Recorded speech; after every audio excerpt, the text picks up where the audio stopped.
সন্তানকে খুব বেশি আদর আহ্লাদ দিয়ে বড় না করা, বরঞ্চ সন্তান যখন যে কাজগুলো করতে পারে বা যে কাজগুলো তার করার ক্ষমতা তৈরি হয়, তখন তাকে দিয়ে সেই কাজগুলো করিয়ে নেওয়া।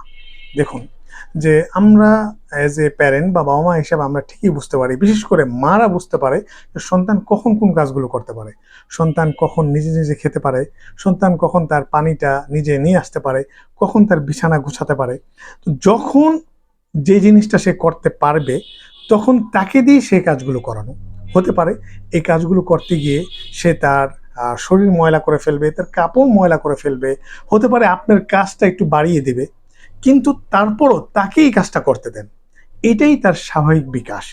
আপনি যদি তাকে এই কাজটা করতে না দিয়ে আপনি নিজে নিজে খুব আদর আহ্লাদ দিয়ে তাকে বড় করলেন, হ্যাঁ, তা চাকর বাকর দিয়ে এই কাজগুলো করিয়ে দিলেন, তাহলে মাথায় রাখতে হবে যে আপনি আপনার সন্তানের স্বাভাবিক বিকাশটাকে আপনি নষ্ট করে দিলেন।